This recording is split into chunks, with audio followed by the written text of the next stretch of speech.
oxygen. I was asking him why Oxygen City. He says the air is the freshest in Volta region, and I agree with him. Oh, in Ghana, sorry, it's the freshest in Ghana. Thank you very much. So when you are fed up with the carbon dioxide in Accra, it's always good to take a break and come to the Volta region.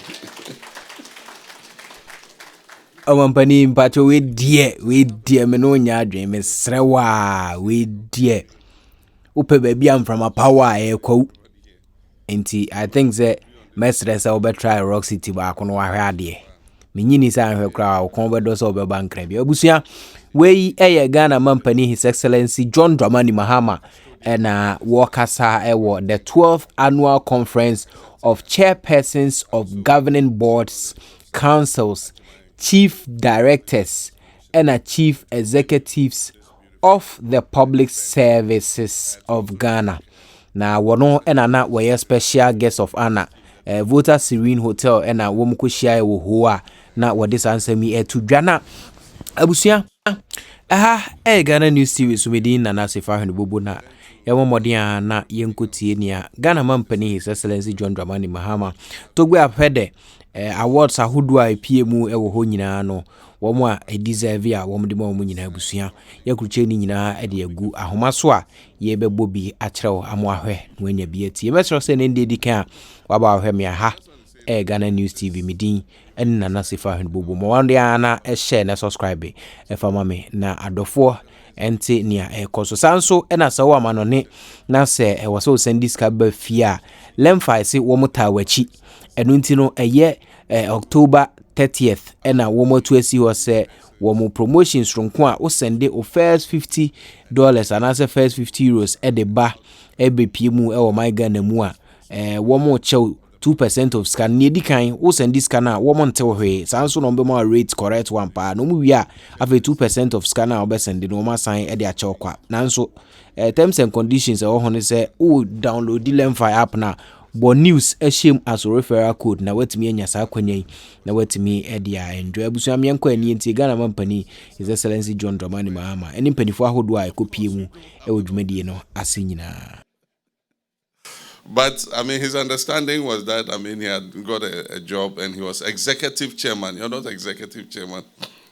And so you're supposed to do policy, regulate, support the management of the organization to achieve its objectives. And so I told the committee that was appointing the boards and things, and I said, as far as possible, make sure you don't send somebody to the same place where he was. In England, they have what they call the busman's holiday. When a driver of a bus goes on retirement, he has nothing else to do. So he goes back to where he used to work and go and sit there the whole day and converse with the drivers and remember how he used to drive. When you send somebody like that back to his own establishment, he thinks that he's come back as a chief executive. And often is a recipe for conflict. But also, if the person has worked in that field, then it means that he's got all the expertise to be able to guide the organization. So it is a very fine line, and I believe that in the discussions you're going to have, a lot of light will be shed on what everybody's roles are so that we have a public service that is operating properly. From the monitoring we've had, so far, we're at about 26 or 27% in terms of affirmative action, gender. And the affirmative action is no longer a bill, it is a law. It is an act of parliament, and so we're supposed to comply. And it says that by 2026, we should be at 30%. And by 2028, we should be at 35%. And by 2030, we should be at 50%. So it means that we do have a shortfall. And I remember when the boards were being constituted, the president has power of appointment for some of the board members, but a lot of the governing boards have institutional representation. And for God's sake, don't you have women in your institutions? Every institution, you ask them to send the names for inclusion in the governing board, and every single one is a man. And, I mean, you just find it difficult. I was very embarrassed when we were inaugurating some of the boards, and they were all male boards. It's not acceptable. And so one of the outcomes of this event must be that we must have a system by which we can monitor and make sure that our governing boards are gender balanced. I mean, just looking at this room alone, I mean, the testosterone in this room is it's overwhelming. And so let's take a look at that and make sure that we're able to achieve the objectives of our affirmative action bill. One of the things that happened in the world was Africa was passed by the various industrial revolutions. The revolution in information technology and all that, we have managed not to be passed by because Africa in its own way adopted what was the most appropriate path, that is using wireless mobile communications. And indeed, we became the world leader in mobile wireless, having more mobile connections than several developed countries. And so it means that we can adapt and not be left behind in the new revolution that is bringing artificial intelligence and all of it. Artificial intelligence can help us to improve our productivity, because all it is about is that somebody has sat and developed algorithms that makes it possible for that artificial intelligence to analyze far faster than the human brain can do. And so it is an instrument that we must look at. We did an AI session for all our ministers and all of them so that they will understand what this new technology is. And that is not a creature that is going to eat them up, but that they must have an uptake of it so that they can understand and use it as effectively as they can. The private sector is already taking to it like a duck to water, and they're coming up with all kinds of solutions that beat your imagination. Only 2 weeks ago, I was with one of the oil marketing companies, and before they had to shoot 6 meg manually, and then you don't get real maps. You have to drill before you are able to tell. Today, they've attached AI to it. It's able to give them a much better picture and able to tell them exactly where the resource is so that they don't go drilling dry wells like they used to do. So it's something that can improve our productivity, and that's why the public services must not be afraid of technology uptake. We need to explore all the cutting-edge technologies that are available so that we can create an efficient public service that delivers, what the people of Ghana appointed us for. My last point will be about accountability, integrity, and honesty, and Torgbe dwelt on that a bit. A few people, when they are appointed to public offices, through a party, they are happy. They are not thinking about the responsibility. They are thinking about, the perks of office and all that. And we've seen cases where people have run those establishments like they were their own property. It's not yours. It belongs to the people of Ghana. And they appointed you for a period of time to go look after what is their property and serve them in the best way possible.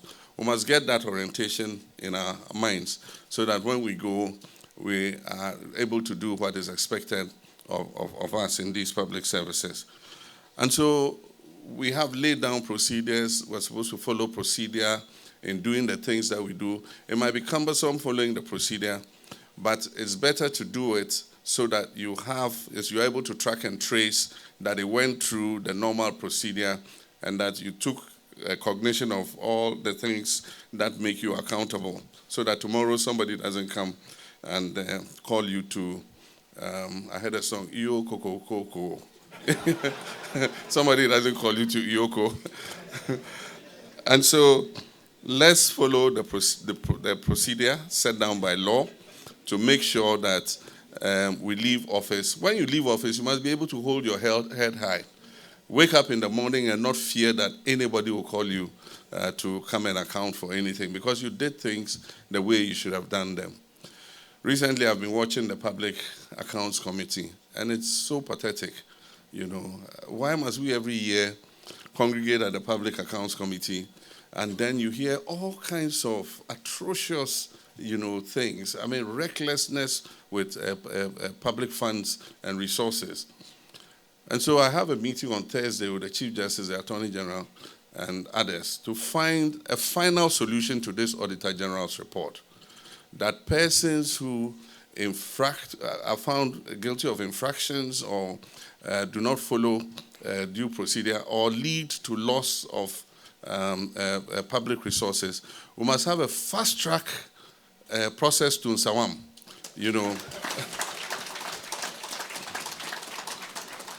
Fast track before you see you in Nsawam, 6 months. Until we do that, until there's a deterrent, we're going to come every year and they say total misappropriation and infractions of found out by the Auditor General is about 15 billion cedis. I mean, if we save 15 billion cedis, can you imagine what it could do? And so we're going to have a meeting, we're going to brainstorm. We've not fully implemented the constitutional provision.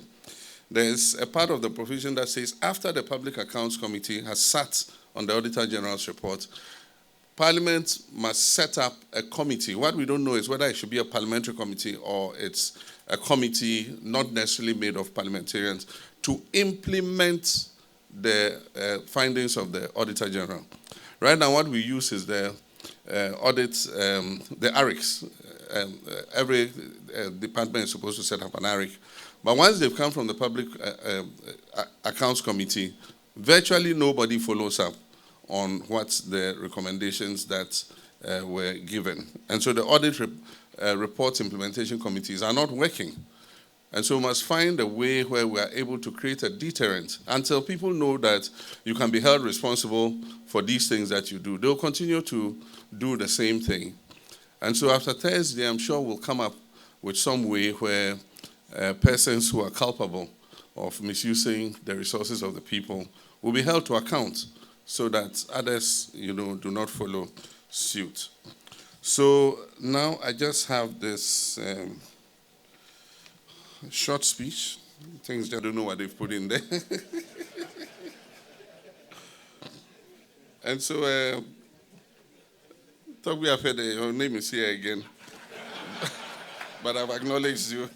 And so let me say, I'll proceed on established protocol and say that it's an honor to be here once again at this 12th Annual Conference of Chairpersons of Governing Boards and Councils, Chief Directors, and Chief Executives of the Public Services of Ghana.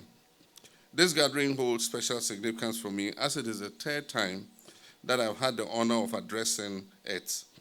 I did so first as Vice President in 2011. And then again, during my first, it says administration, but let me say my first incarnation as President, in 2015, I had the opportunity to address this August Assembly. And now in 2025, as President of the Republic, in our second phase of national transformation, I have the honor again to stand before you. Every time I stand before this esteemed assembly, I'm reminded that the public service is the heartbeat of our governance and our administration.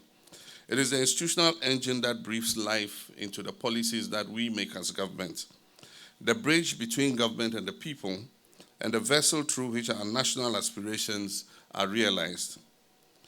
The theme of this year's conference, Strengthening Public Sector Leadership and Governance to Enhance Service Delivery, resonates deeply with my vision of resetting our dear nation, Ghana.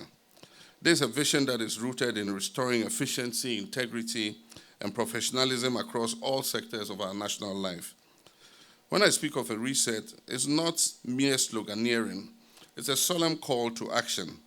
It's about restoring the fundamentals of governance, rebuilding public trust, and readjusting our institutions to serve our citizens with fairness, transparency, and a sense of purpose. Development cannot be attained solely through political will. It requires a capable, ethical, and empowered civil service that can implement government policy with accuracy, innovation, and responsibility. One of the persistent challenges in Ghana's public administration is a lack of a centralized integrated personnel database. This system thoroughly records recruitments, promotions, remunerations, and retirement processes across the public service. And I mean, you can't understand why in the 21st century government does not have a proper database of people that it employs. And so nurses and teachers have to sit for God knows how many months unpaid until some slow bureaucratic process goes from the district to the region, from the region to the headquarters, to Ministry of Finance, to Auditor General. Please, we need an HRMIS as soon as possible. This fragmentation has caused inefficiencies, data inconsistencies, and reduced oversight. It's also part of the reason why ghosts, come out of their graves and come and take money from our Accountant General's department. So to resolve this, I'm instructing all public service institutions, whether subvented or not subvented, to be fully integrated into the Human Resource Management Information System. This integration will establish the HRMIS as the single authoritative source of personnel data, ensuring accountability, transparency, and efficiency in human resource management across our entire public sector. In 2015, the Public Service Commission, in collaboration with the Fair Wages and Salaries Commission and the Central Management Agencies, introduced the Performance Management System, the PMS, to enhance accountability and deliver better services. Although this system represented a vital reform, its implementation has encountered ongoing challenges, especially the weak link between productivity and reward. All over the world today, reward is associated with performance. But here we have something we call across board. Across board. So the lazy one gets, the hardworking one gets the same. And what it does is it deters the hardworking ones from giving off more than they can. And so if we can put a performance management system in place, it should help us to overcome this weakness. I remember when I was minister, we had the first attempt, one of the multilateral institutions made a first attempt in collaboration with government to do a pilot to put in a clocking system. And I won't mention the ministry. We selected one ministry to start. There was almost a strike because it was linked to the Accountant General. So when you came, you had to put your biometric and clock in, and then it will register that you came at this time. When you close, you clock out. And then at the end of the month, it will publish how long you were at work behind your desk and all that. There was almost a strike. We had to back down. But in the 21st century, I mean, why didn't you come to work? Now who says and and yet we go abroad and it can be snowing, a thunderstorm will appear at work. We need to develop the same attitudes and culture here. They say, why didn't you come to work? Oh, my mother's sister's auntie's daughter died, so we had to go for a funeral or an outdooring or something.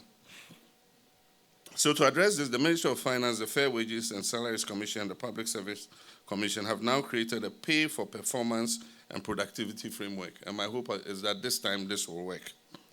Accordingly, I'm instructing these agencies to pilot the implementation of the framework starting in January 2026 as a crucial step towards institutionalizing a performance-driven culture that rewards diligence, information, and measurable outcomes in the public service.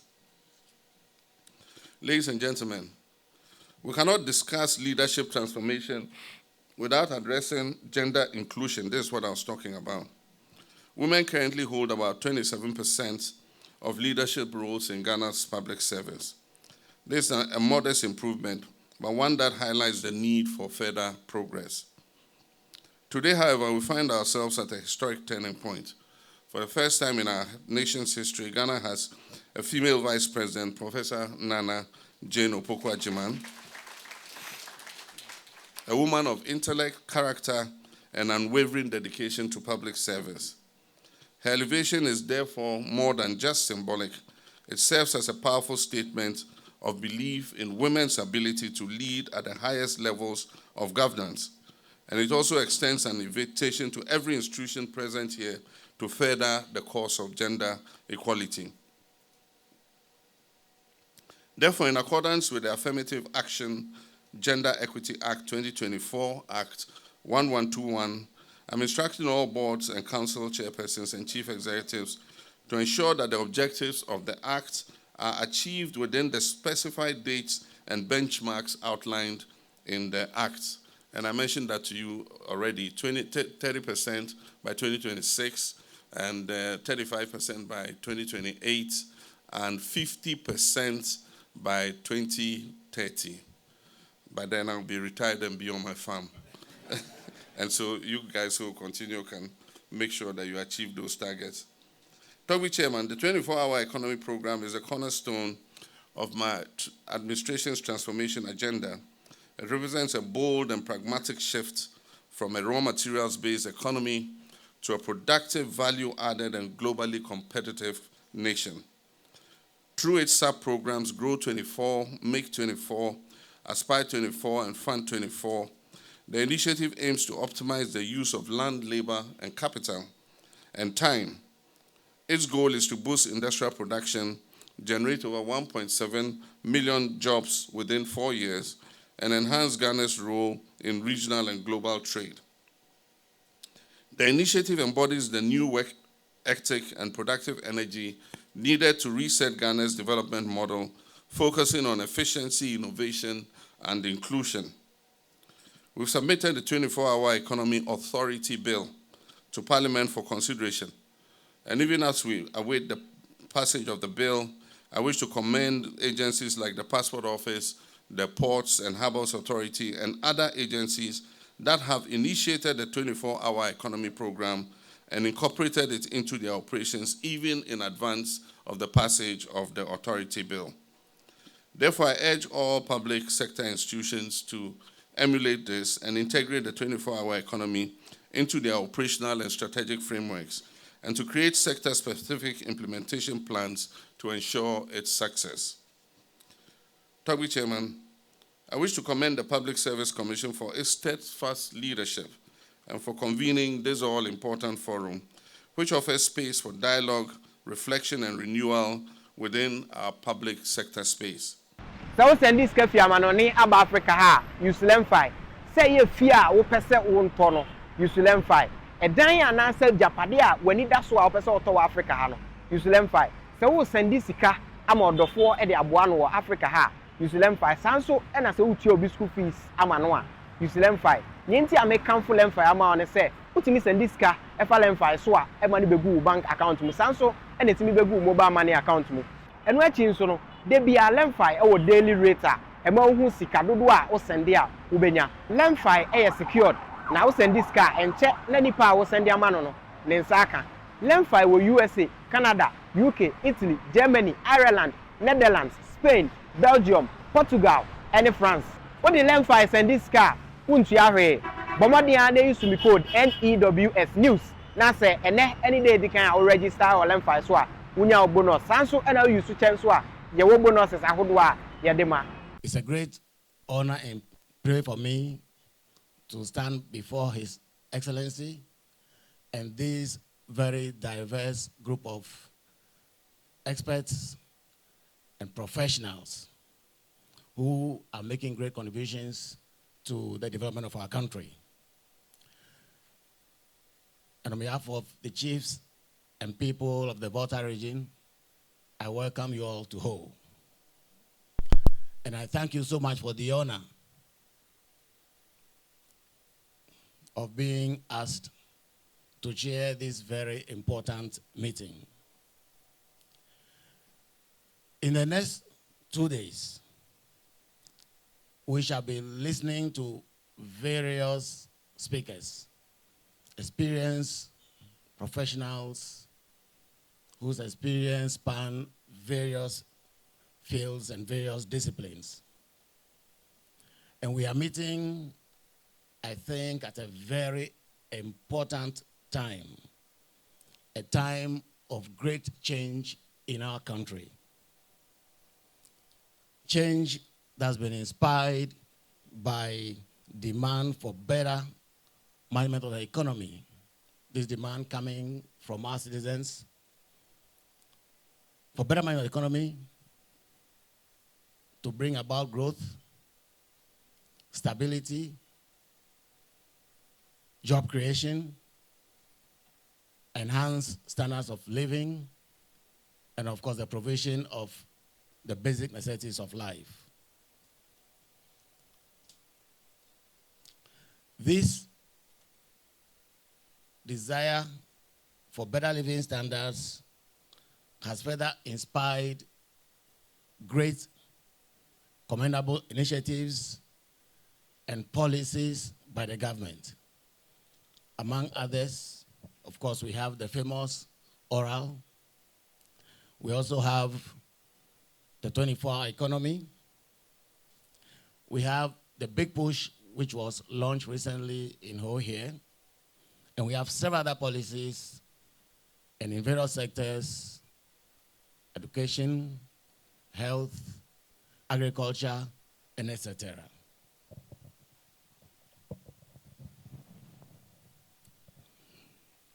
Distinguished ladies and gentlemen, success in all of these programs requires strong, hardworking, and efficient public servants. Of course, not the types described by A. Eladu as lions of Trafalgar Square, playing from dusk or from dawn to dusk. Hence, the need for continuous learning, the need for continuous education, and which is why we are here over the next 2 days to network, to share knowledge, to share experiences, and to strategize.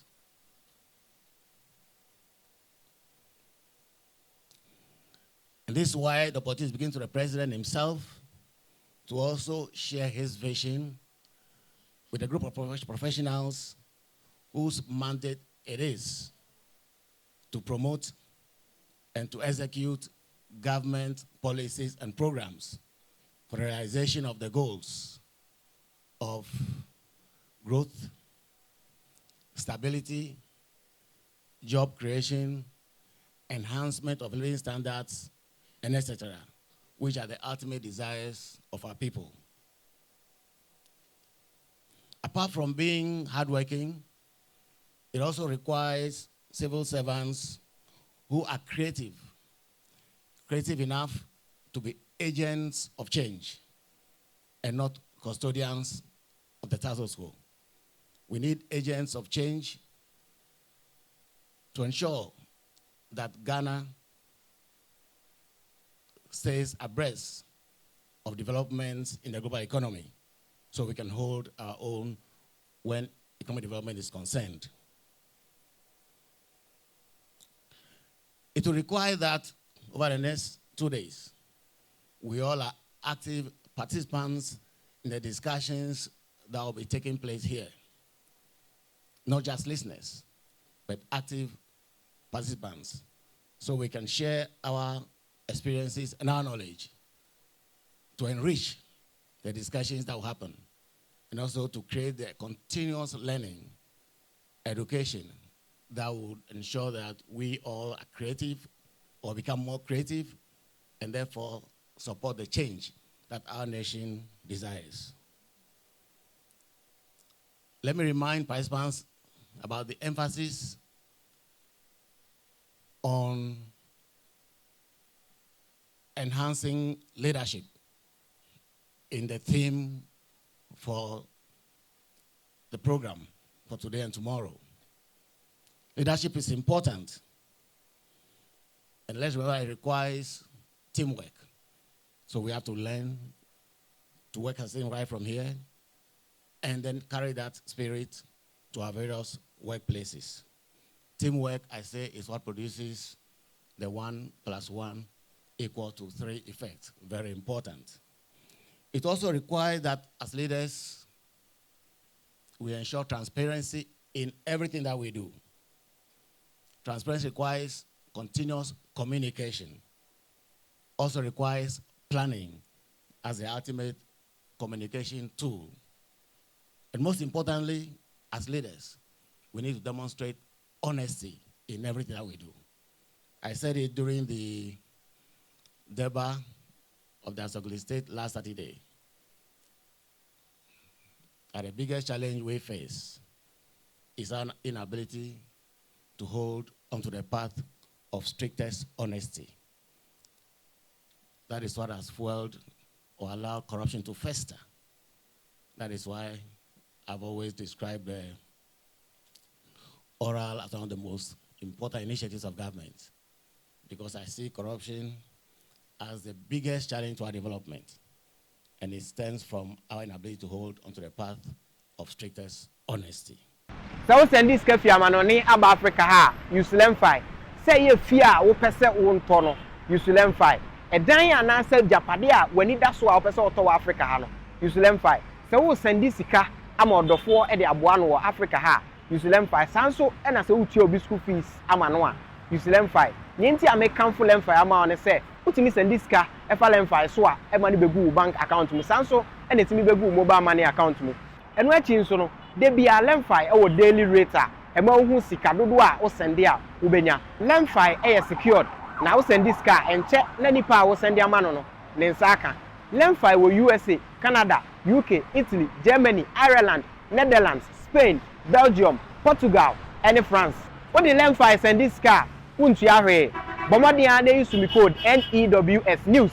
Now say, and any day they can register or Lemfi swa. Unya bonus sanso and I use to chance wa ye wo bonus as ahodwa ye de ma menu makwekwe asempa kania semenam na meti asempa na mo amane a na ma no keka me anyambia what ANS Trading Agency Limited nka se wo ka se door to door for no de na watwa esanse obie ne wa wo se wo ho sa door to door business nim wo nneoma wo UK a wo de ko Ghana ana se Germany a wo de ko Ghana 3 to 5 weeks e be kwa kodu nipa ne puno anu se try na de mo demonstration ko wo se adwuma de ewe mu ne se wo ho bo no e da form se boko ANS Trading Agency Limited e wo air freight special service and nneoma ne ye de be fa play entintempa na akwa kodu obetima fa sa pra we ya so de nneoma free Ghana akwa UK ana Germany Afede dem which na also agina ye na men drop bomb ANS Trading Agency Limited pe and a 40 footer any 20 footer container ye for UK ediko Ghana ana Germany ediko Ghana omo manuoma ye mere import o export o dem there for you omo Ghana na money 0249 170 423 UK has over free 0790 802 7527 Germany so 09173 771 2733 Ubenya ANS Trading Agency Limited our West Croydon ANS Trading Agency Limited Quantum Brancham Wana Beboya Basso maybe next time in your fill up from the bebro.